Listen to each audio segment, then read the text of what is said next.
Good afternoon. Today we want to talk about the highway network locally. In particular, I want to talk about turnpike roads and how the road structure, the highway structure came about in the area, because it is quite an interesting story.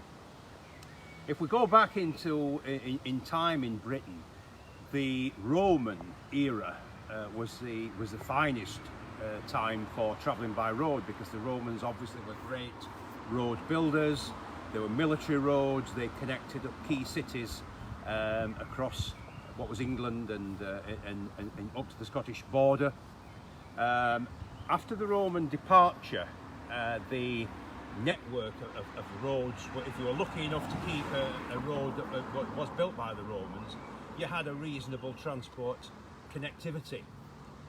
Other than that, the roads in Britain were fairly appalling. Road transport was slow. If you wanted to get anywhere, you would try and move by river, particular heavy goods, because the transport by road was limited to ox carts. In summer, the roads would be baked hard, and in winter they'd be awash with mud. So terrible conditions of highways. In 1285, a law was passed that actually made it the responsibility of manors to look after highways in their area, to try and get a bit improvement. But it was very haphazard. Many bridges were actually privately owned, and people would have to pay a fee to the bridge owner to actually travel over that bridge. Moving on in time, in 1555 there was a Highway Act was passed, and that moved responsibility for highways from the manors to individual parishes.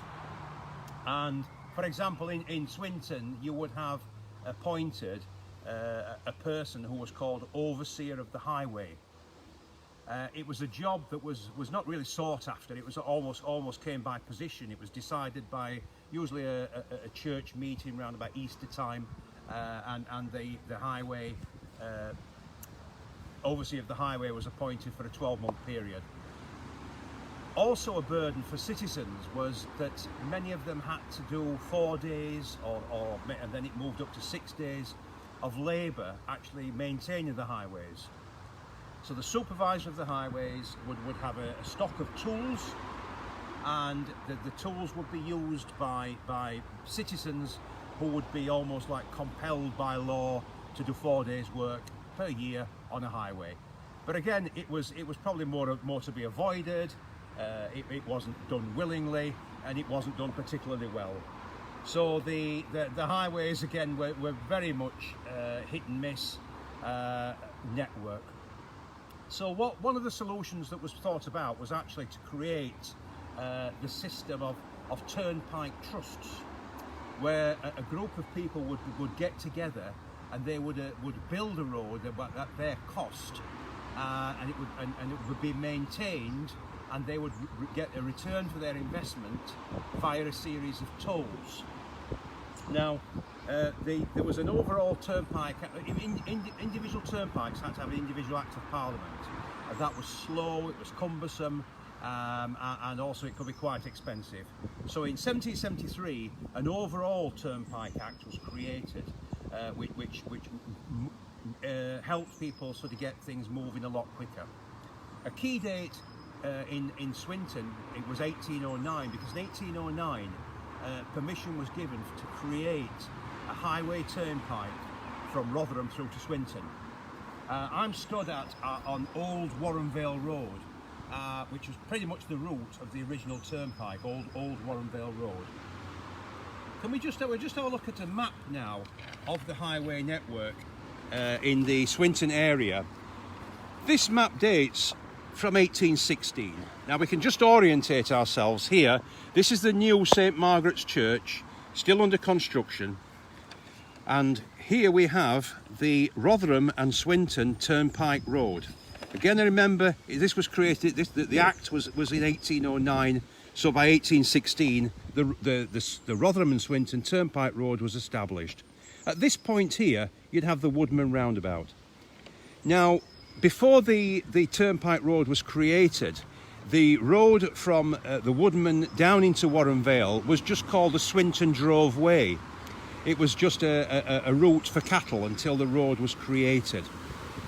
The main road into Swinton prior to the turnpike and recorded in 1775 was this road here, then called Hoober Road. This is the Rockingham Pottery. We'd now call this Blackamoor Road. And indeed it says Blackamoor Inn Close here, where there was an inn called the Blackamoor Inn. So that was the road, again, coming into the Woodman area, going down Pottery Lane, which is now Rockingham Road, and then linking along here. There's Swinton Stables, there would be the Gate Inn, the Gate Pub, down past the church. And then the main road through Swinton was actually Fitzwilliam Street. It wasn't called Fitzwilliam Street, it was called Kilness Road. But this was the main road. This was actually Swinton's town centre. The stone-built town centre was built around Fitzwilliam Street. The route down to Mexborough, again past the church, picking up the Mexborough Road here, was just called Back Lane, a pretty unimportant road. Now, to levy tolls, a series of toll houses were created, and on the roundabout at Warren Vale, the roundabout is actually called Chain Bar Roundabout, and it was called originally Dyson's Chain Bar because there was a toll point there, and the family who ran that were called Dyson. And so the chain bar was the chain which was put across the road, and you come along the road and you pay a fee to the toll keeper.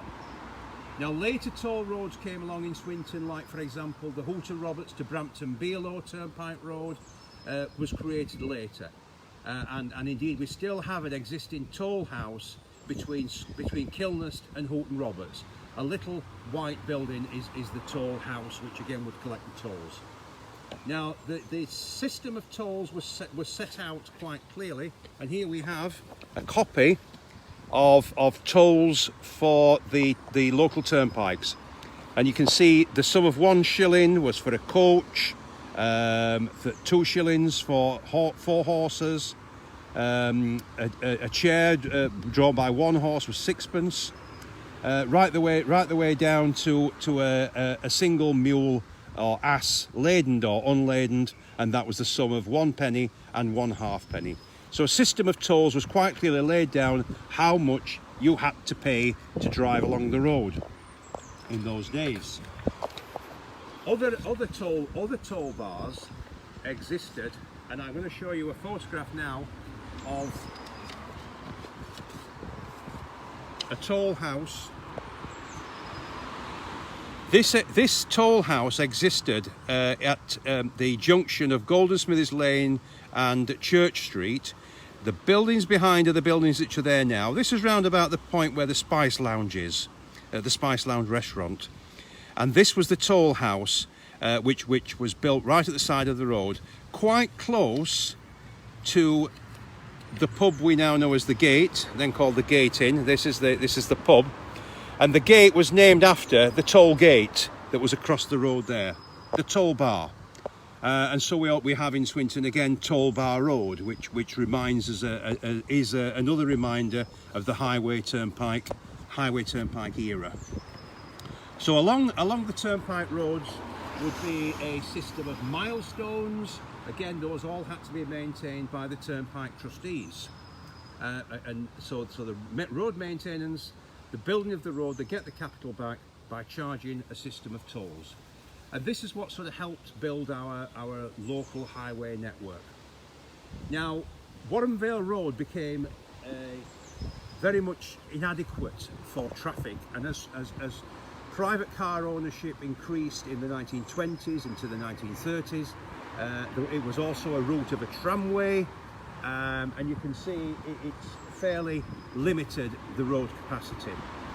So in 1930, the government, to help Britain get out of the economic slump of the Great Depression, there was a system of highway works were instituted.